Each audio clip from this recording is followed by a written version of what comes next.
Monster Movie Media presents.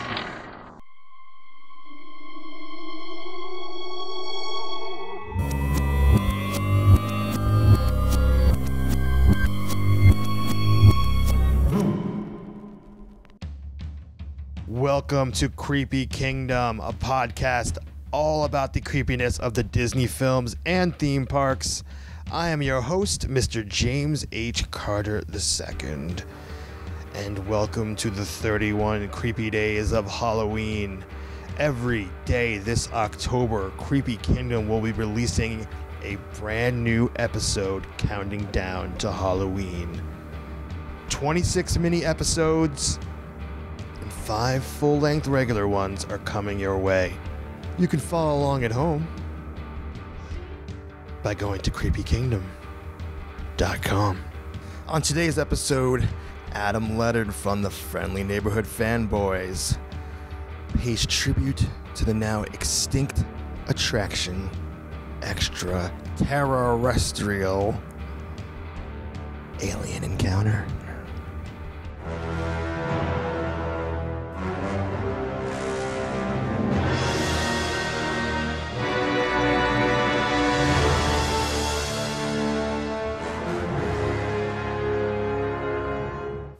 Alrighty, I'm here with Adam Leonard from the Friendly Neighborhood Fanboys. Hello. Hi, sir. How are you doing this fine, creepy day? I am wonderful. I am enjoying my wonderfully creepy October. Glad to be here. Excelente. And in case you haven't heard, Adam is in the Creepy Kingdom Hall of Fame. Yes, still waiting on that certificate. I won't rehash why. You're like, you're going to bring this up every time I come back. The worst day of my life. That's my legacy. But it's worth mentioning. So. Yes. I am a very distinct class of one right now. So, yes. So I advise the other Creepy Kingdom guests, step your game up, and maybe you could join me as the number 2 person in the Creepy Kingdom Hall of Fame. The line in the sand has been drawn. The glove has been thrown down. Yep.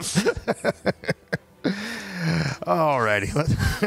So, you're on here today. We're going to talk about an extinct attraction. Yes, sir. An attraction called the ExtraTERRORestrial Alien Encounter. Terror is all capitals. I would like to start this episode by saying I never had the opportunity to experience this attraction firsthand. So I assume you have, since you want to talk about it? Yes, I have. Unfortunately, it was only on one trip when I was, in high school. But, I was very fortunate that I actually got to go on this ride before it was closed. It was probably one of the top 2 things I was most looking forward to when I went to Disney World. So you knew about it before you got there? Oh yeah, because our parents gave us this trip to Disney World kind of as like a Christmas gift, and when I was always obsessed with the Disney parks, and so instantly when I found out we were actually going to Disney World, I promptly went to the library and checked out a tourist guide to Disney World. I was researching all the parks and stuff and all the attractions, and just so that I was in the know of what I had to do while I was there. And I definitely, ever since I was a kid, always into kind of horror stuff and haunted houses, that kind of stuff. Right, and so the second I heard about Alien Encounter, it very much stuck out as something kind of different from your average Disney World attraction. Sure, of course. What year was this? Oh, gosh, I was trying to recall this. I think it would have probably been 97 or 98. Okay. So I was about a sophomore in high school. I graduated in 2000. So yeah, I was right around there. All right. So there's probably more information at that point. I mean, as the internet age was coming upon us, you could probably do a little more research than the early 90s at least. Sure. So, you've experienced this. Yes. Why don't we just kind of recap what it is, in case a listener is unaware. Yeah, I actually took a couple of notes here. First of all, this was a ride that actually went into the old Mission to Mars venue at Disney World in Tomorrowland. Kind of the fascinating thing is that this began as kind of gestation. It began as life not as ExtraTERRORestrial Alien Encounter, but it was originally proposed to be a ride called the Nostromo, which was going to be basically a ride themed after the Alien franchise. Really? Yeah, because for a while, like Eisner had really wanted to see like some kind of alien attraction. Ultimately, what kept it from happening is there was a lot of kind of pushback over the idea of creating a full Disney attraction based upon an R franchise property. Especially in the Magic Kingdom, which I'm sure we'll be mentioning that many times throughout this. Yeah, of course, as a side note, I mean, as we don't, well, maybe not all of us know, but anybody who knows a little bit of course, Disney World history, that one way or the other, the Alien franchise did wind up making its way to an attraction, and it is featured in a scene on the Great Movie Ride over in Disney Hollywood Studios.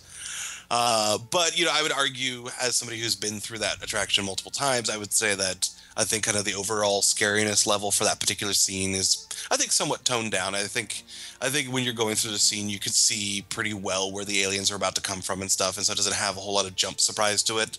But originally, like there was some desire to actually have like a full-on like scary alien ride somewhere in the Disney property, and never quite came to be. And so, Alien Encounter instead was what they came up with.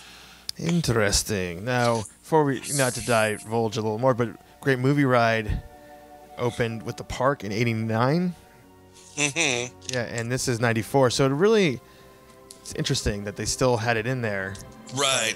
I don't know. I mean, overall, of course, a attraction based on the Alien films does not belong in Tomorrowland and Magic Kingdom. So it definitely belongs somewhere. I would absolutely love to see an actual alien ride somewhere, because that would be amazing. But yeah, probably Disney World, not the best forum for that. Right. Okay, so moving on. So, okay, now what is interesting, though, is that the ride originally opened for previews on December 16th, 1994. It was actually closed in January 1995 because apparently Eisner didn't think it was intense enough, so it got retooled. Wow. And then opened back up again with, like, I guess, more intense effects, quote-unquote, in June 20th, 1995 as a part of New Tomorrowland. Crazy. Mm-hmm. Was not intense enough. Yep, so they actually retooled it, made some changes, I guess. Unfortunately, like I said, when I came there, it was already retooled, so all I have is just basically the updated version of the ride. But right, most people, I mean, such a small amount of people. Right, that would have been like literally about a month, I think it was open. So yeah, I don't think many people saw that original version. So basically what starts is, you basically entered, you entered the building, and there was like a couple different sets of pre-show. Basically you were quote unquote at the Tomorrowland Interplanetary Convention Center, and you were basically there to see a demonstration from this technology company called Excess Technology. Their actual slogan is, if something can't be done with excess, it shouldn't be done at all. And you're apparently there for a demonstration of some technology. They've created this teleportation device, and basically the plan is they're going to teleport somebody from the audience out to their headquarters, which I believe was Mars. I was like looking around, I couldn't quite get a confirmation on that, but I think I remember hearing it was Mars. And in the initial pre-show, you meet the chairman is this guy named L.C. Clench, who is actually voiced by Jeffrey Jones of like Ferris Bueller fame. Oh wow. Yeah.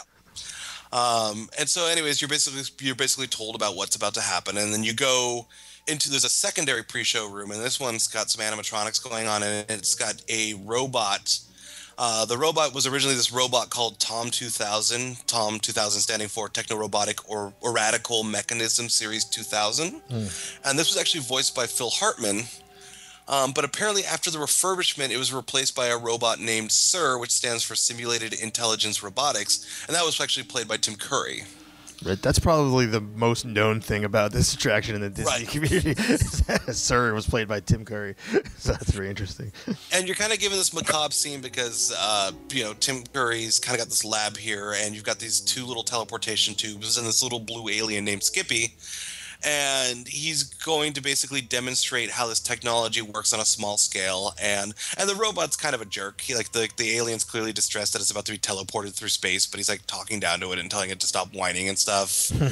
And so basically he teleports this like little alien from one tube to this other tube that was like across like the lab bench, and it's kind of a hint of what's to come, because like the little alien Skippy disappears, and then when he reappears, he's kind of got that like Acme Dynamite effect where like all of his like skin is like kind of singed and he's smoking a little bit. And it's just kind of tipping the hat a little bit that things are probably not going to go as planned here. Right.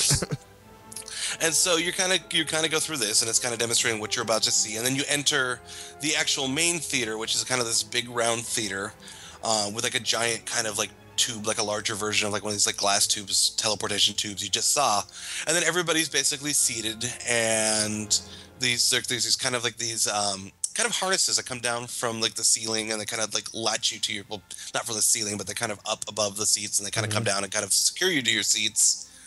And then there's some more pre-show video. You meet a couple of scientists that are going to be executing this experiment. You meet the scientist named Spinlock, who's played by like veteran character actor Kevin Pollak. And another Dr. Femus, who's played by Kathy Najimy. She's really well known. She was like played Piggy Hill on like King of the Hill. Okay. And they're getting ready because they're going to go ahead and teleport one of the audience members out to their headquarters. Of course, the plans get changed when the chairman, Clench, busts into the office and decides that he wants to do it differently. He wants to actually be teleported directly to the convention center so he can meet everybody in person, which wasn't what they were planning on. So they proceed to attempt to teleport the chairman to the convention center, but of course they somehow lose him along the way, and they think they find him, but they're not entirely sure. They found like what they thought was him in like this unknown planet, and they proceed to beam him down into the tube, only to discover it's not him. It's this like giant multi-limbed carnivorous alien. At which point they assure everybody everything's okay, even though they know that this thing is carnivorous, and that they've got like this kind of shield barrier that's going to protect us to help so that he can't get out. And then, of course, what naturally happens after that is there's a power failure.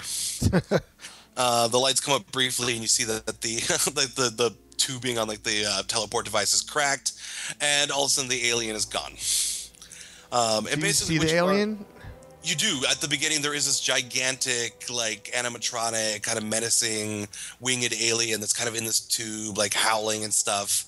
And then, like, like I said, the power fails, and you hear, like, crashing of glass, and, like, then the, like, kind of lights flash up for a second.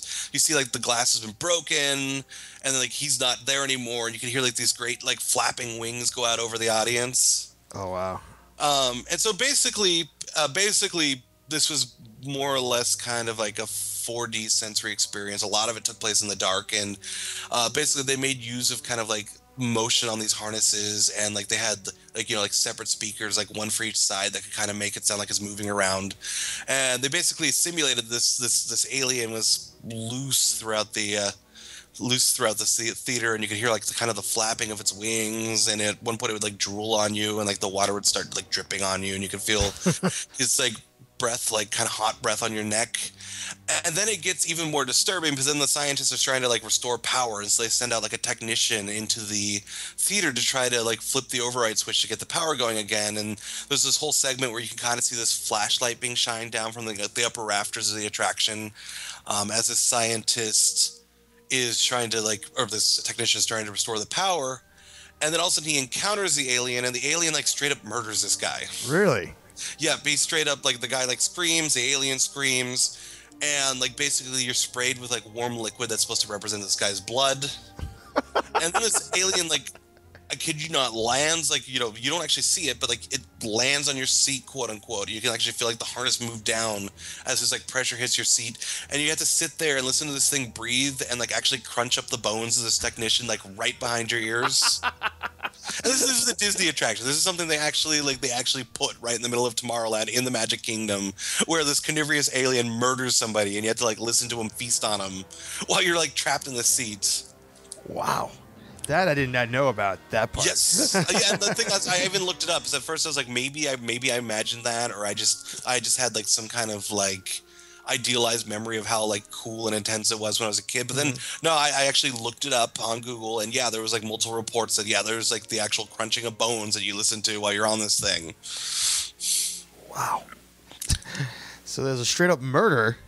Yep, there's a straight up murder. Sorry, Magic Kingdom Tomorrowland attraction. Yeah, and with complete with like simulated blood, quote unquote, being sprayed on you from like the gore of this like technician.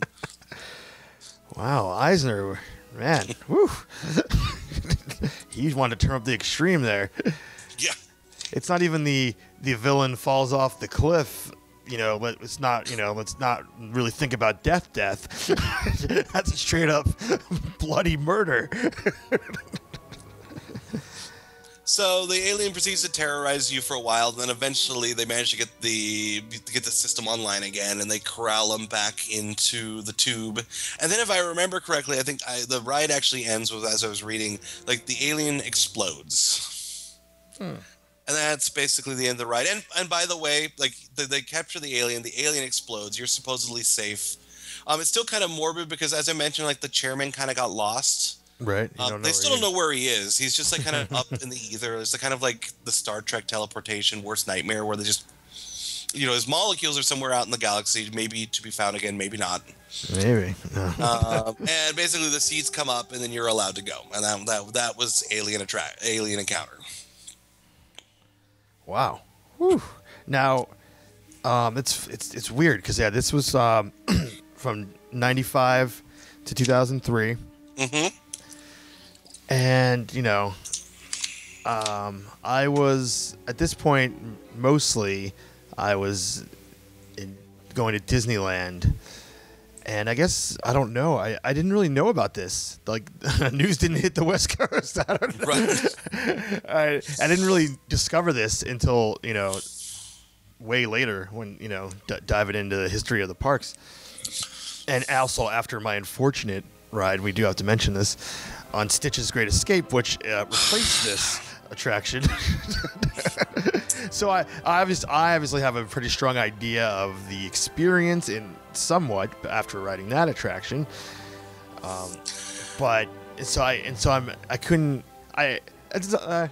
I feel like I'm just not even going to talk about Stitch. This is a short episode.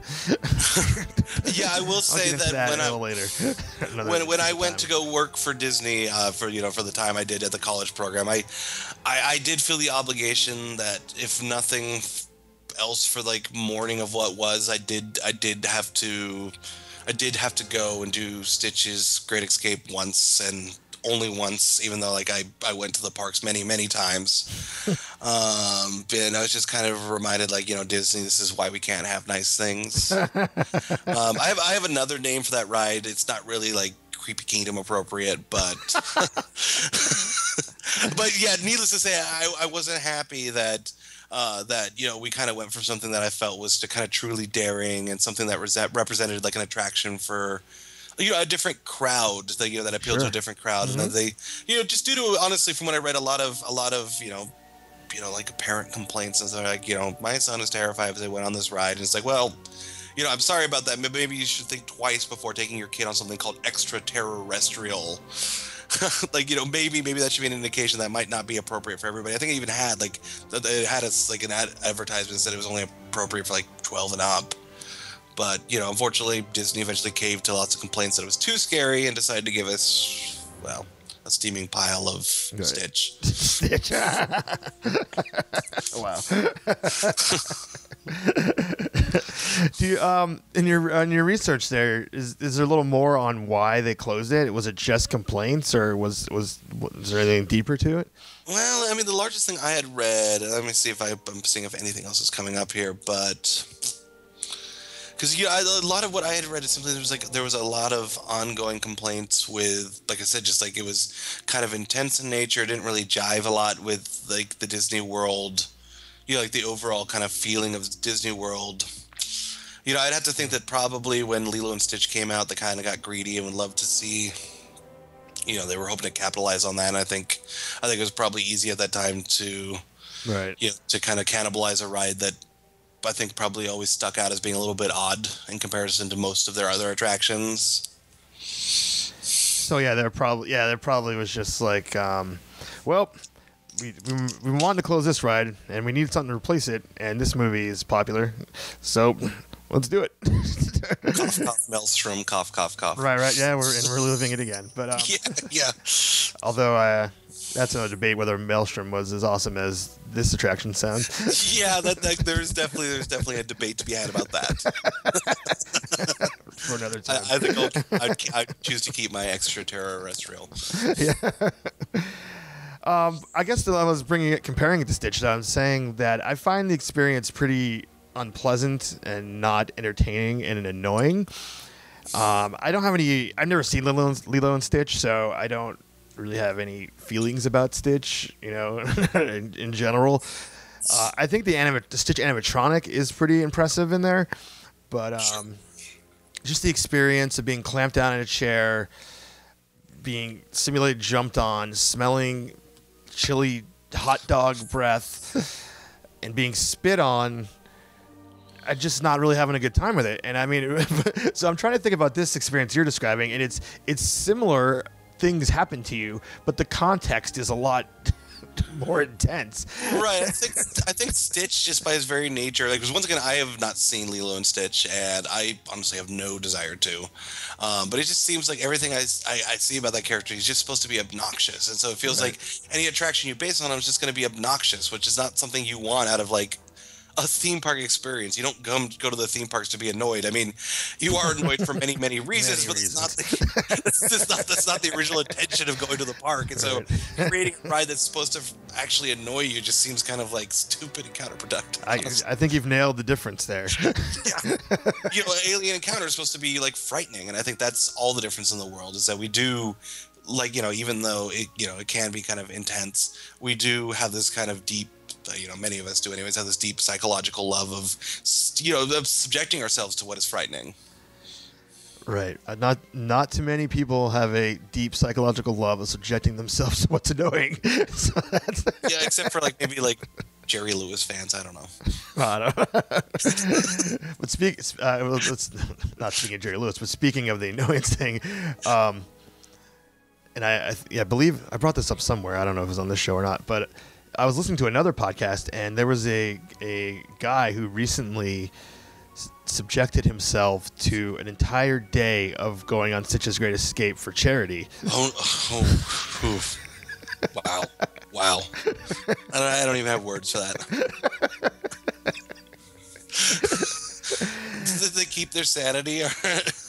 Really, it was a very interesting interview. I guess just one last Stitch note here. I would love to find someone that enjoys this attraction. It seems like to be universally hated, but I feel like there has to be somebody out there that loves it. So if you're listening to this and you love Stitch, I won't call you out. I just contact me. creepykingdom@gmail.com. I just want to know why. I'm not going to. Yeah, I would be fascinated because you're right. I don't hear anything positive about that ride, and yet it still seems to be there. Maybe because they probably inevitably sunk quite a bit of money into that Stitch animatronic, and also what the topic is what can be replaced in that theater. I mean, it was the original Mission to Mars theater in the round, and then it turned into the Alien Encounter, and now it's Stitch. I mean, what really can you put in there? That's probably the biggest issue is the space can't replace it with too much besides another theater in the round show. To be completely honest with you, I mean, you could literally skin the thing, keep the theater, rename it Future Guantanamo Bay, have people get strapped into those seats, punched for 15 minutes straight, and then waterboarded, and it still generally would probably be a better experience than Stitch's Ghost. Wow. Just saying, just throwing it out there, Disney. If you're listening, really, you don't have to try that hard to make something better than what you got there. Wow, you got me speechless on that one. Well, yeah, I'll definitely have you, whenever we talk about Stitch, I'll certainly have you on for that one. Yeah, I would love to participate in that. 3-hour attraction bashing, I guess it's going to turn out to. We'll have to make sure we got the censor button on for that one. No, if we do actually, I 100% want to find that person that loves Stitch and bring them on as well. Oh yeah, that has to happen. That's a requirement for that show. So if you're that person, you know how to find me. Pretty soon you're gonna have like an email from Bob Iger. Wow, I don't know how to respond to that, no matter what it said. Bob Iger versus James and Adam regarding Stitch's Great Escape. Yeah, I'm sure he doesn't care about Stitch's Great Escape. But yeah, that's true. And also, as far as most Disney podcasts go, I'm pretty positive towards the parks, so I wouldn't be first on the chopping block for for that. I agree with you. I mean, I love so much of what the parks do. I mean, like really, there's very few things that I would nitpick. Even like the old stuff, like going back to Maelstrom. Even though Maelstrom was like a really weird ride and kind of old, outdated, I loved it exactly for those reasons. Where it's just like even like an okay or mediocre Disney thing is still better than most things. Right. Yeah. It's as Disney fans or theme park fans, we've learned to not learn, but we've evolved to have a certain standard. Right. As time went on, but we forget about when we being kids or going to the parks for the first time when just everything was awesome. I mean, I'm guilty of it too. I'm not saying everything's awesome, but that's kind of Right. It's just like at least was like Maelstrom. It felt like they were trying something. It just kind of feels like Stitch's Great Escape was just like a soulless cash-in. Yeah, that animatronic was cool, man. That was a cool animatronic. That I will grant them that. And I suppose that's something, but I don't know. But you could take it and put it on a float or something like that. Yeah, it doesn't see it that way. So to wrap up this conversation,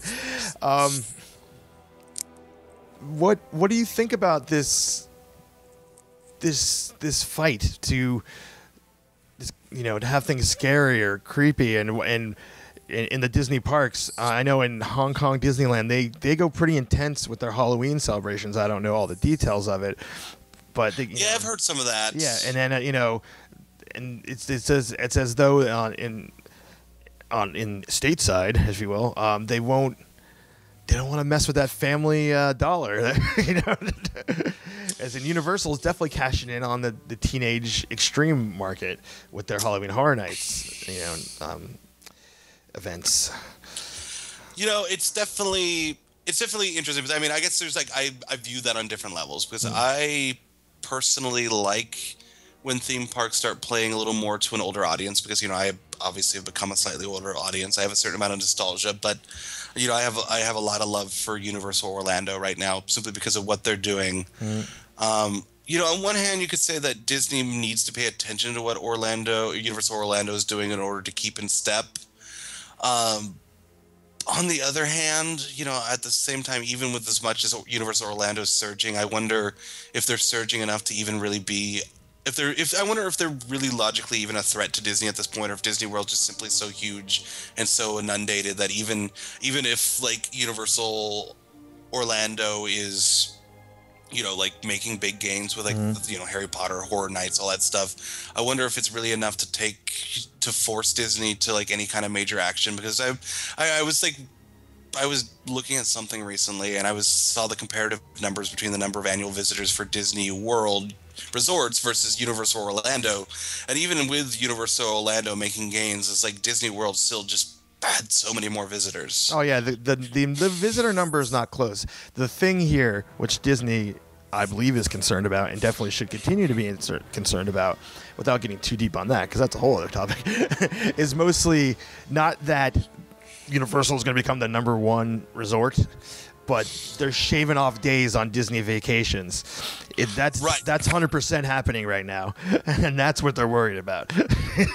Well, here's what I think, because I think that, in my opinion, I think Disney should continue to push towards providing for both sides of the fence. And I think the nice thing is, as big as Disney World's resorts are, is that they have room to do both. Like, I don't necessarily think you need to be injecting. Like, my argument is ExtraTERRORestrial was an amazing ride.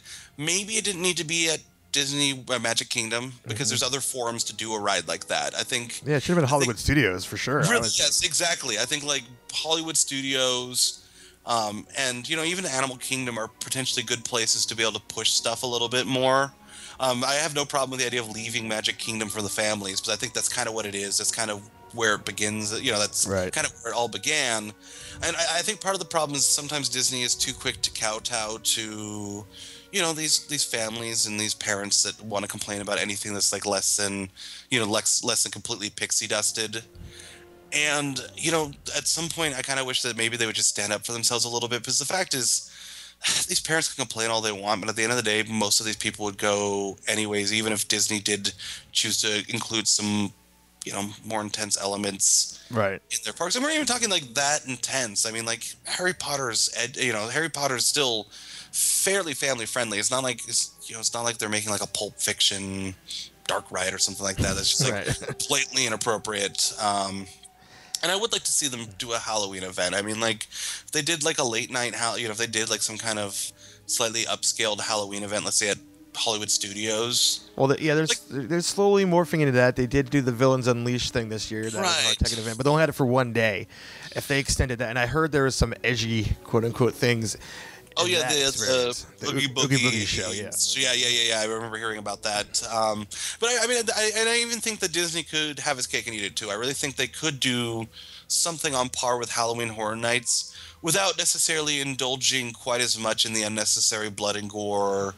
Right. Well, A little scarier instead of not so scary. Right, Actually scary. You can definitely. I mean, I'm sure we could do an entire podcast where I could point out. You know, there are plenty of horror movies that manage to be scary without like delving too deeply in like adult blood, violence, sexual stuff. And I think there's no reason why Disney couldn't do the same. So I'd like to see Disney to maybe use its space and kind of more aggressively kind of pursue the adult market, which I really hope that's what's going on at Hollywood Studios. Obviously, quite a few closures lately, backlot tour. Yeah, who knows what's coming there? Yeah, we got Pixar expansion rumors. We got Star Wars land. I hope it's not Pixar, because I don't think they need more Pixar. I think Star Wars is really where it's at. I really hope that this is going to turn out as Star Wars, because I think that's exactly what they need. I think that's the exact thing that could hopefully help them compete a little bit more with Harry Potter. I mean, that'd be a direct Harry Potter competition. Right. Get that Star Wars thing building. Release that thing hopefully right in the middle of the new trilogy. Yeah, and that's probably why they're holding out on details, waiting for episode 7 to be released. That's what I think. And then they're going to make big money, and I think that's fine, because I think Star Wars appeals to a more adult crowd, but it's still family friendly. Oh, but they also have the Star Wars cartoons that are really they're really hitting in with the kids. So they're really hitting multi-generational, for sure. As in Harry Potter, obviously is only really hitting 1 or 2 generations. Really, but. So. I mean, I just think that Pixar's already pretty well represented, and I just don't know what they would do. I mean, I know for some time on and off I've heard stories about the Monsters Inc. coaster. Yeah, I think the Monsters Inc. coaster would be pretty sweet. There's also rumors of a bridged version of Radiator Springs or Cars Land or whatever. And that once again, I'm so opposed to that. We don't need first of all, it's just because if we had Radiator Springs, we'd literally have the same ride twice on the Disney World Resort. I mean, rescanned, rethemed, but we'd have both Radiator Springs and Test Track, and that seems kind of like a waste of resource. Yeah, I get what you're saying, but I don't know. I'm not opposed to anything new being built, because I would like to see some new stuff.